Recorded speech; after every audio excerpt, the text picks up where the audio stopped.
Hi everybody, good evening. Please come. My name is Chef Prathamesh Lele and welcome to School for European Pastry.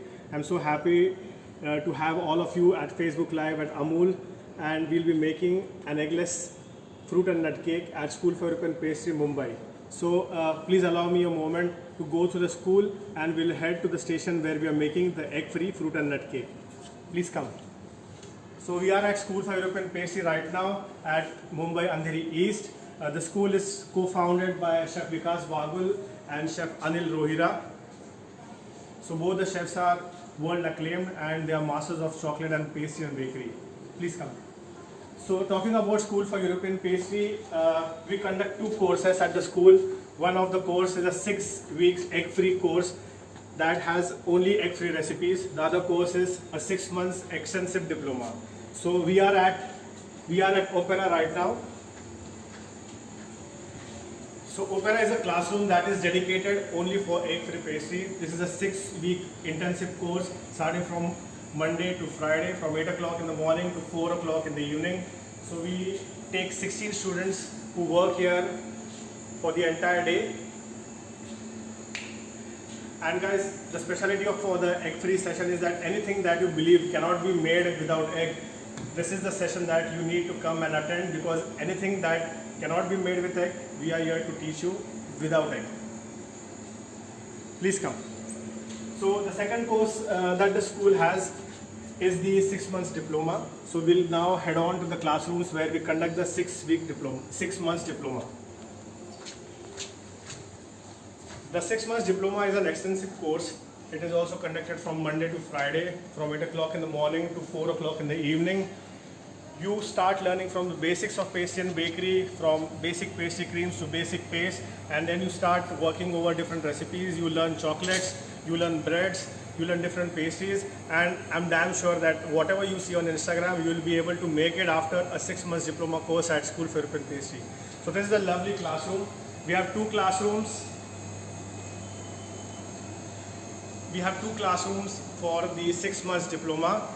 This is Linzer. 16 students work here. We have the combi oven, we have freezers and chillers.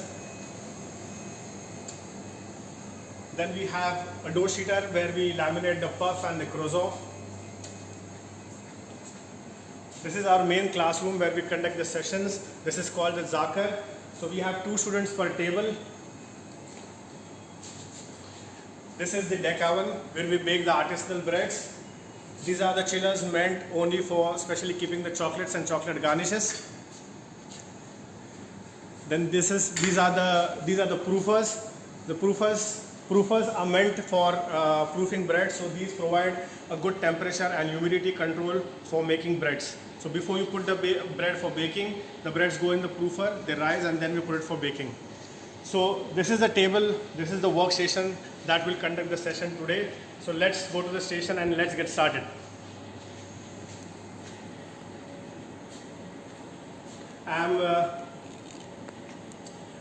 So once again, good evening to all. I'm so happy to have all of you at the Facebook Live session conducted with Amul. We are making egg-free fruit and nut cake. So please allow me to go through the recipe. To make the egg-free fruit and nut cake, we require 165 grams of refined flour, that is maida. We require 3 grams of baking powder. We require 3 grams of baking soda, 135 grams of yogurt, that is dahi. We have 60 grams of oil.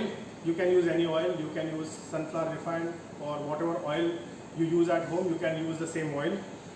We have 113 grams of sugar. We are using castor sugar for the recipe.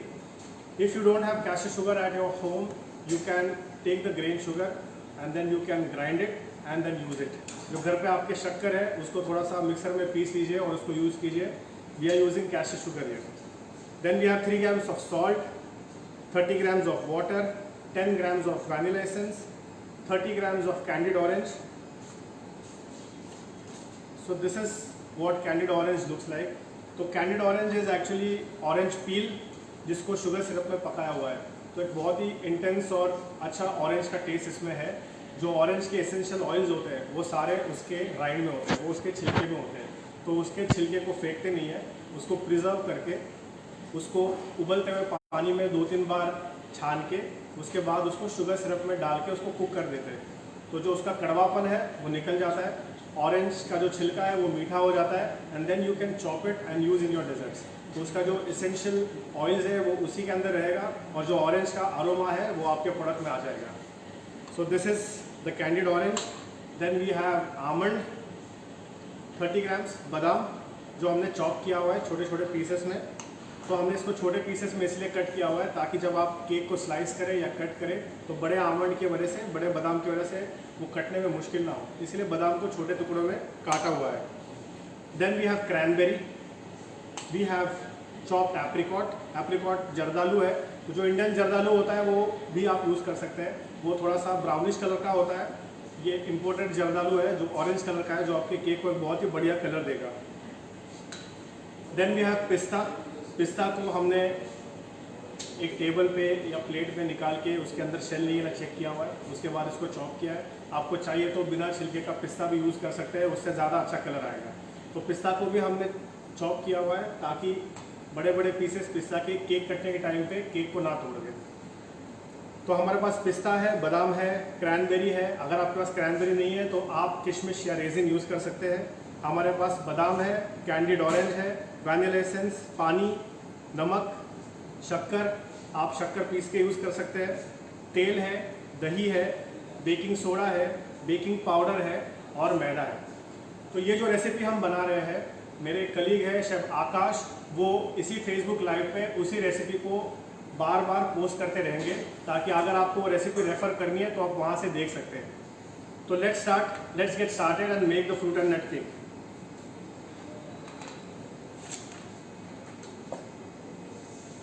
The first step is I'll sieve the flour, baking powder and baking soda. जब भी आप कोई cake बनाते हैं तो मैदे को हमेशा छानना ज़रूरी है। छानने से क्या हो जाता है, वो थोड़ा सा हल्का हो जाता है, उसमें थोड़ी सी हवा भर जाती है और जो आप केक बना रहे हो वो हल्का होने में मदद करता है। सो ये गिना हुआ मैदा है, मेरे पास एक छन्नी है और एक बोल है, मैं गिना हुआ मैदा छन्नी में डाल रहा हूँ।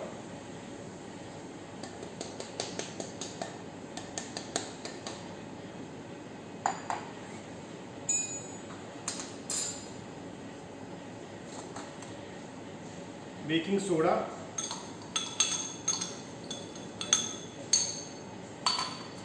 और ये बेकिंग पाउडर। बेकिंग सोडा आपको आसानी से आपके ग्रॉसरी शॉप में मिल जाएगा। किसी भी ग्रॉसरी शॉप में बेकिंग पाउडर और बेकिंग सोडा इजीली अवेलेबल होता है। बेकिंग सोडा को कुकिंग सोडा भी बोलते हैं।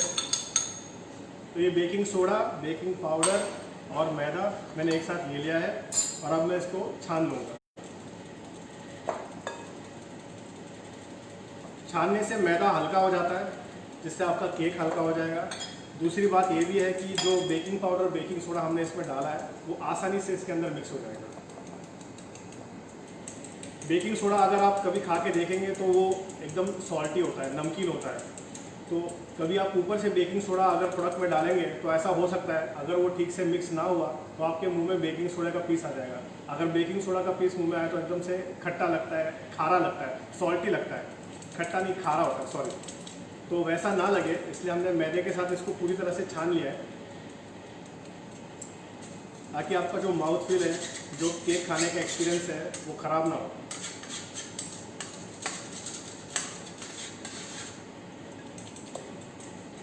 सीविंग से एक फ़ायदा ये भी होता है कि अगर मैदे में कुछ कचरा है, कुछ प्लास्टिक आ गया, कुछ कंकड़ आ गया, ऐसा कुछ भी है तो वो आप छान के निकाल सकते हैं, आपके केक में वो नहीं जाएगा। बेकिंग पाउडर, बेकिंग सोडा की अगर गुठलियाँ इसमें है तो वो भी आप चम्मच से छान के निकाल सकते हैं। तो ये हमारा छान के हो गया है। इसके बाद हमारे पास जो भी नट्स है हम इस मैदे के साथ मिला देंगे। मेरे पास क्रैनबेरी है, क्रैनबेरी नहीं है तो आप रेजिन भी डाल सकते हैं, काली किशमिश डाल सकते हैं, आगे डाल सकते हैं। ये कैंडिड ऑरेंज है, अगर आपके पास कैंडिड ऑरेंज नहीं है तो आप ऑरेंज के छिलके को कस के डाल सकते हैं। बट इतना ध्यान रखिए कि जो उसका ऑरेंज पार्ट है, जो उसके ऑरेंज कलर का पार्ट है, आप उतना ही लेंगे, उसको ज़्यादा कस के उसका जो अंदर का सफ़ेद लेयर है वहाँ तक मत जाइए। So what I am trying to tell you, if you don't have candied orange, you can use orange zest. So while grating the zest, only zest the upper layer of the skin. Do not grate it to the extent that you reach the white layer. The white layer is called pith, which you don't require. Pith gives a very bitter flavor. So you take only the orange zest, which will give you the essential oil from the orange and a nice aroma. We have the almond, which is chopped. बादाम डाल दिया. Then we have apricot. Apricot के बदले आप अंजीर डाल सकते हैं. You can use figs. You can use dates. So this is up to you. Whatever you like, whatever is your favorite, you can add that. और हमने पिस्ता डाल दिया. तो जो भी फ्रूट्स हमने इसके अंदर डाले हैं, हम इसको हल्के हाथ से एक बार मिक्स कर लेंगे.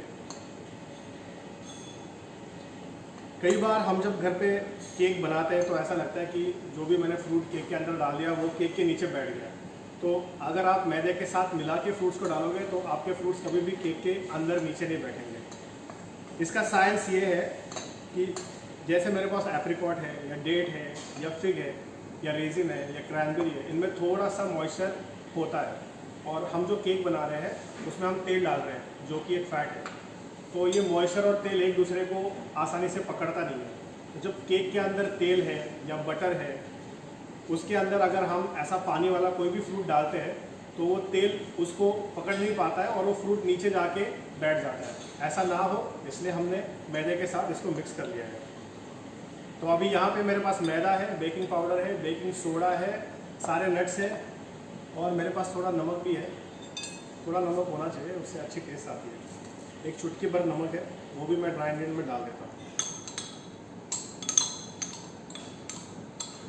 जो सॉल्ट होता है वो सारी टेस्ट को उभारता है, इसलिए हम सॉल्ट डालते हैं एक चुटकी बस, ताकि जो भी फ्लेवर्स इस केक में है वो आपको आसानी से आपकी टंग को, आपके दिमाग को पता चले. इसलिए छोटा सा चुटकी नमक डाला हुआ है इसके अंदर.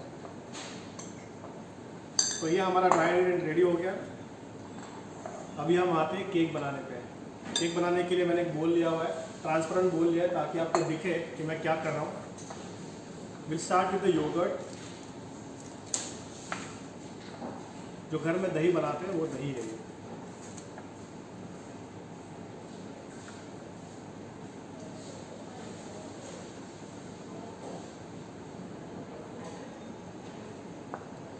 इसे विस्क बोलते हैं. इसमें तार होती है.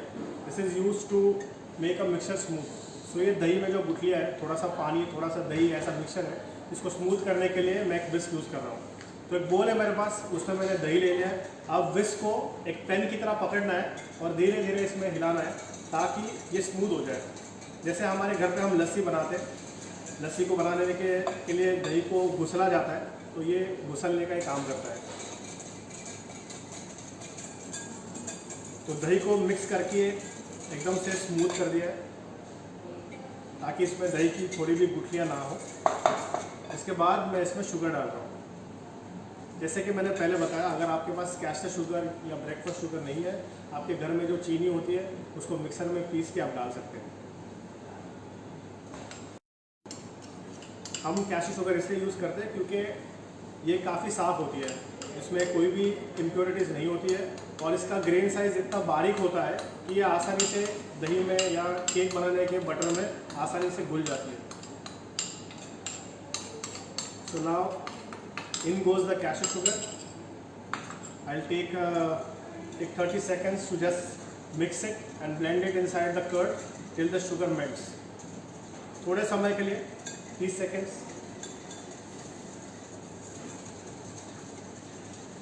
धीरे धीरे दही को विस्क कीजिए ताकि शुगर उसके अंदर आसानी से घुल जाए.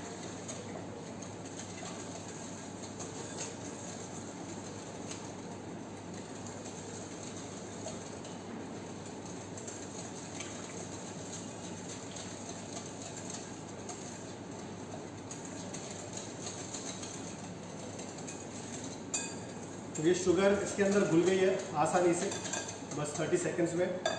अब हमारे पास तेल है. अब तेल डाल के हम दही के साथ मिलाएंगे. अगर मैंने ये तेल पूरी तरीके से अभी के अभी डाल दिया तो दही के साथ मिक्स नहीं हो पाएगा, क्योंकि दही में पानी है और ये तेल है. दही और पानी मिक्स नहीं होगा. तो हम क्या करेंगे, हम धीरे धीरे तेल को अंदर डालेंगे और विस्क करते रहेंगे. तो धीरे धीरे तेल डालने से वो आसानी से मिक्स हो जाएगा. तो मैंने 2 चम्मच तेल अंदर डाल दिया है और मैं धीरे धीरे इसको विस्क कर रहा हूँ.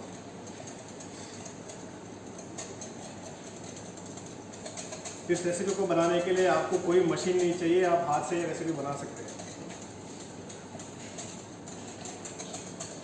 अगर आपके घर में हैंड बीटर है तो हैंड बीटर को यूज़ कर लीजिए, अगर हैंड बीटर नहीं है तो आप आसानी से हाथ से बना सकते हैं।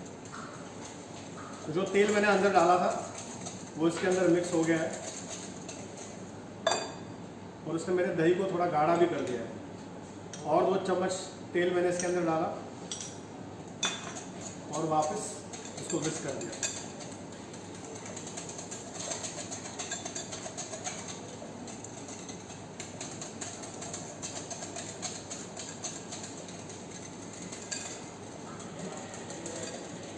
विस्क यूज़ करते वक्त आपको बस आपके रिस्ट से विस्क को घुमाना है, पूरी बॉडी मूव नहीं करनी है। क्योंकि हम जब होटल्स में काम करते हैं, नए नए लोग काम करने आते हैं, हम भी जब नए नए थे और विस्क करते थे तो पूरी बॉडी मूव हो जाती थी। तो हमारे बॉस आके बोलते थे ऐसा नहीं करना है, पूरा हिलना नहीं है, सिर्फ यहाँ से मूवमेंट करो और विस्क को मूव करो ताकि आपकी एनर्जी सेव करे। ये बचा हुआ जो तेल है लगभग 2 चम्मच है, मैं पूरा अंदर डाल देता हूँ और इसको मिक्स कर देता हूँ।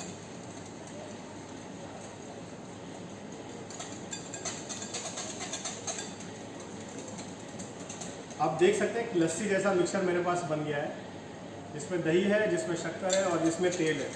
और तेल और दही अच्छे से मिक्स हो गया है, अलग अलग नहीं दिख रहा है, स्प्लिट नहीं हुआ है।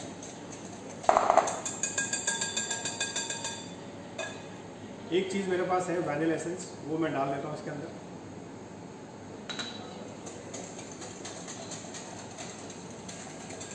वैनिला एसेंस डालने से जब ये केक बेकिंग में जाएगा आपके घर में सबको पता चल जाएगा कि घर में केक बेक हो रहा है, क्योंकि वैनिला की जो महक होती है वो पूरे एरिया में पूरे अच्छे तरीके से फैल जाएगी और सबको पता चल जाएगा कि हाँ भाई इस घर में केक बेक हो रहा है।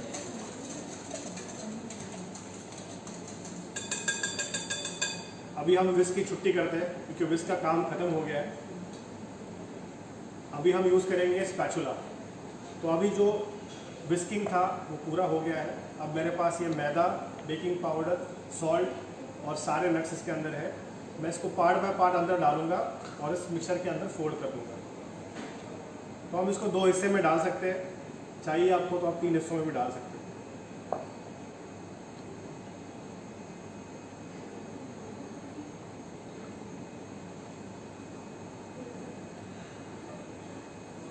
So now we are mixing the flour with the yogurt and the oil emulsion.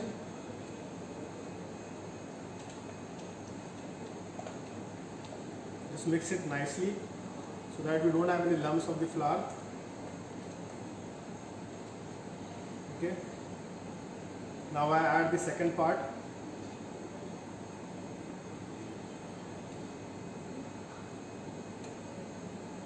ये स्पैचुला मिक्सिंग के काम में भी आता है, बोल को साफ करने के काम भी आता है और फोल्ड करने के काम भी आता है। तो काफ़ी मल्टीपर्पज़ होता है ये। घर के किचन में एक तो होना ही चाहिए।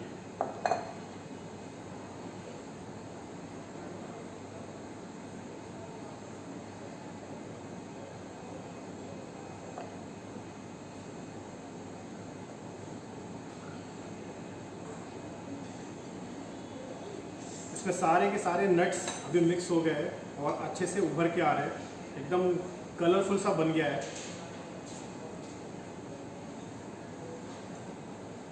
तो वाइट बैकग्राउंड है केक का और उसमें सारे के सारे नट्स अलग से दिख रहे हैं और ये अच्छे से मिक्स भी हो गया है। अब एक इंग्रेडिएंट बचता है हमारे पास, पानी, वो हम अंदर डाल देते हैं। तो जो भी केक हम बनाते हैं वो एक्चुअली फ्लावर और मॉइस्चर का एक बैलेंस होता है। तो बैलेंस के लिए हमारे पास अभी दही एज अ मॉइस्चर हमारे पास है, तेल है इसको सॉफ्ट रखने के लिए, और मैदा है और नट्स है। पर जितना मैदा और नट्स हमारे पास है उसके हिसाब से मॉइस्चर अभी तक इस केक के अंदर नहीं है। अगर मैंने इसको अभी बेक कर दिया तो ये केक थोड़ा सा ड्राई हो जाएगा और थोड़ा सा हार्ड हो जाएगा। इसलिए इसको बैलेंस करने के लिए इस रेसिपी में थोड़ा सा पानी है। आपको पानी के बदले दूध डालना तो आप दूध भी डाल सकते हो। तो मैं थोड़ा थोड़ा पानी अंदर डाल देता हूँ।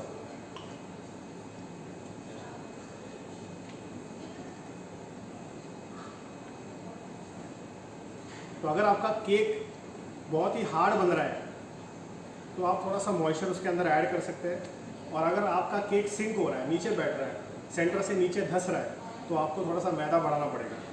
ये रेसिपी एग्जैक्ट है, इसमें आपको कुछ भी चेंज करने की ज़रूरत नहीं है। मैं बस आपको ऐसे टिप दे रहा था कि अगर आप घर में केक बनाते हैं और आपका केक नीचे धंस जाता है तो जो मॉइस्चर और फ्लावर का बैलेंस है वो गलत है। आपके केक में मॉइस्चर ज़्यादा है और फ्लावर कम है, तो आप फ्लावर को थोड़ा सा बढ़ा दीजिए। अगर आपका केक बहुत हार्ड हो जाता है, नरम नहीं रहता है या ऐसे श्रिंक हो जाता है, कड़क हो जाता है, तो आप थोड़ा सा मॉइस्चर को बढ़ा दीजिए। 1 पार्ट पानी में डाल चुका हूँ, बचा हुआ पानी मैंने अंदर डाल दिया। जो भी इंग्रेडिएंट्स थे वो सारे केक के अंदर डाल दिए।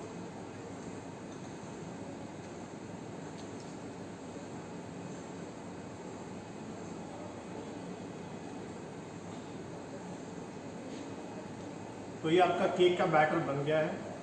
अब जबकि केक का बैटर बन गया है, आप इसको बड़े मोल्ड में बेक करना है कि मफिन मोल्ड में बेक करना है या राउंड रिंग में बेक करना है, that is up to you. मैंने यहाँ पे रेक्टेंगुलर शेप के मोल्ड लिए हुए हैं। इसको मैंने अंदर से थोड़ा सा बटर लगा दिया है। बटर लगाने के बाद मैदा डाल दिया है। इसको बोलते हैं tin lining. So we have lined the mould by applying some butter and then we have dusted it with flour. So I have 2 molds with me. If you don't want to use a rectangular mold, you can use any mold of your choice. You can use a muffin cup, you can use a round mold, or you can use a rectangular mold, or you can put it in a frame and bake and then slice it. So ये molds मेरे पास है जिसको butter और मैदे से line किया हुआ है। तो बटर ग्रीस कर दीजिए चारों तरफ। उसके बाद थोड़ा मैदा छिड़किए अंदर, ऐसे ऐसे इसको डस्ट कर दीजिए और मैदा जो एक्स्ट्रा मैदा है वो ऐसे करके बाहर निकाल दीजिए, क्योंकि जो भी एक्स्ट्रा मैदा आपके टिन में रहेगा वो आपके केक के साइड्स को या बेस को काला कर देगा। You don't want any extra maida inside the tin. Whatever extra maida is there, you just remove it. उसके बाद हमने एक बटर पेपर अंदर डाला हुआ है ताकि केक जब हम बाहर निकालें तो आसानी से बाहर निकल जाए। बटर पेपर नॉन स्टिक होता है तो उसमें कुछ लगाने की ज़रूरत नहीं है। ये बेकिंग शीट हमने यूज़ की हुई है, बटर पेपर से थोड़ी सी मोटी होती है, नॉन स्टिक होती है, कुछ भी लगाने की ज़रूरत नहीं है। बट केक जब हम निकालेंगे तो आसानी से बाहर आ जाएगा। तो मिक्सर मेरे पास है, 2 मोल्ड के हिसाब से बनाया हुआ है, तो उसको आधा आधा डाल देते हैं।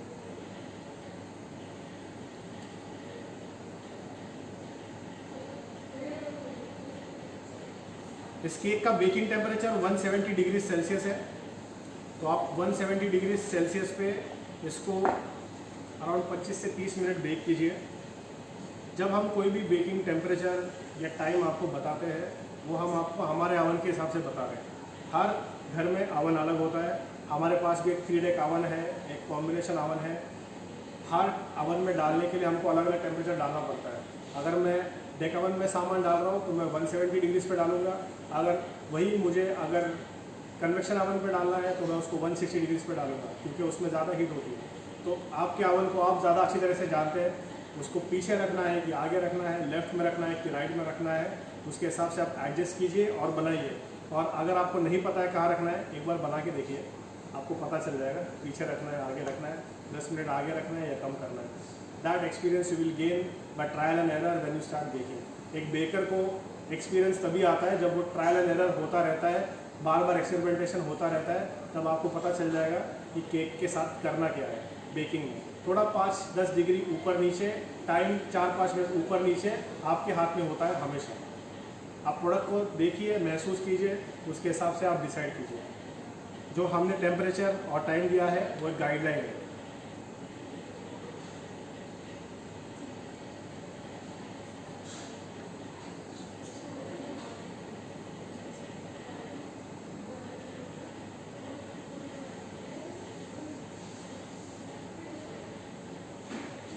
This cake is very good for T time event.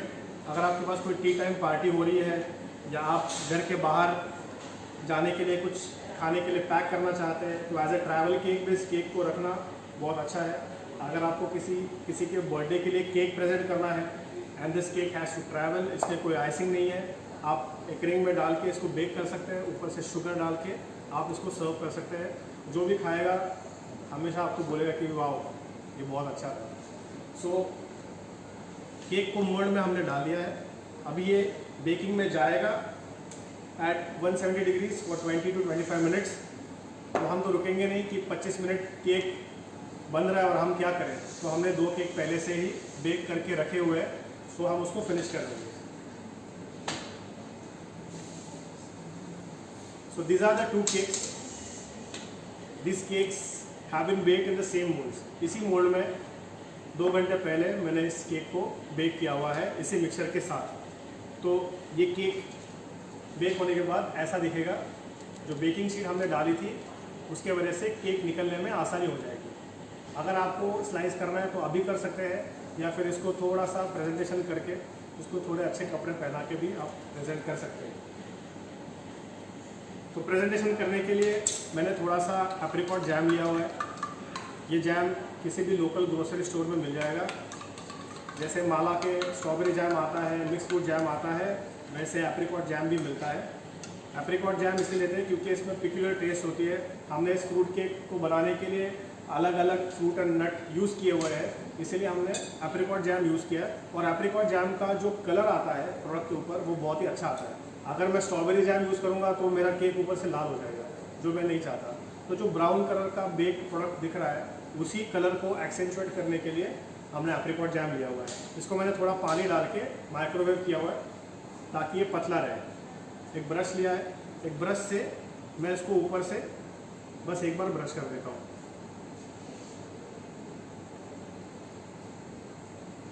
This is just for the glaze and shine,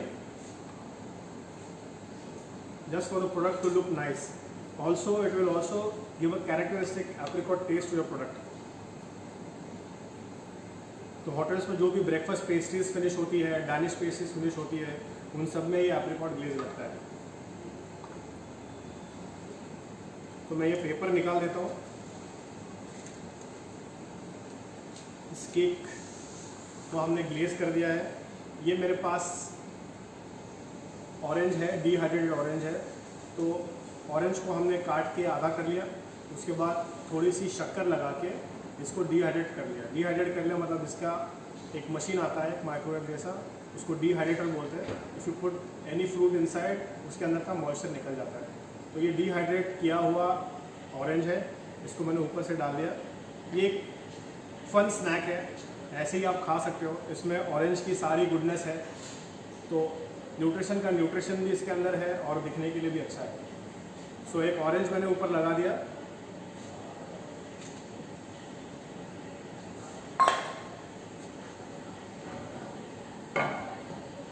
ये एक सिनेमन स्टिक है।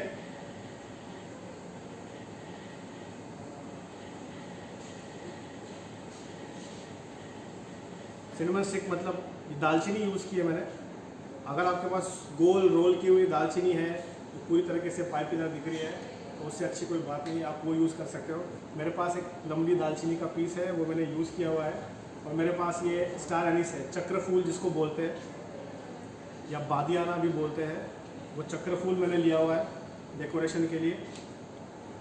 अगर आपको इसको अवॉइड करना है तो आप अवॉइड कर सकते हैं, अगर डालना है तो डाल सकते हैं। और ये थोड़ी सी शुगर है, इसको ड्रेजर बोलते हैं, जिसमें से इसमें छन्नी जैसा होता है, और अगर आप इसको मूव करेंगे तो इससे अंदर से शक्कर छन के आएगी। तो ये मैं थोड़ी सी शक्कर छान देता हूँ इसके ऊपर।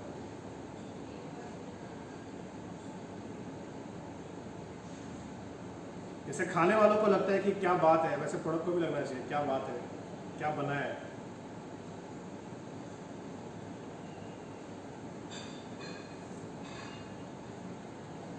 तो इस तरह से बहुत ही आसानी से हमारा फ्रूट एंड नट केक बन गया है, जो आपको घर पे ज़रूर ट्राई करना चाहिए।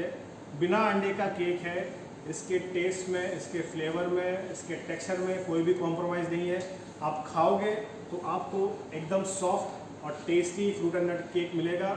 हर स्लाइस में भर भर के फ्रूट एंड नट है, ज़रूर ट्राई कीजिए और अपने कमेंट्स में हमें ज़रूर बताइए कि आपको केक कैसा लगा। We at School for European Pastry would love to have your comments. You can also see our Instagram page. The page is School for European Pastry. You can DM us and you can let us know how you feel about this cake. Thanks a lot. Have a good day. See you again. Thanks.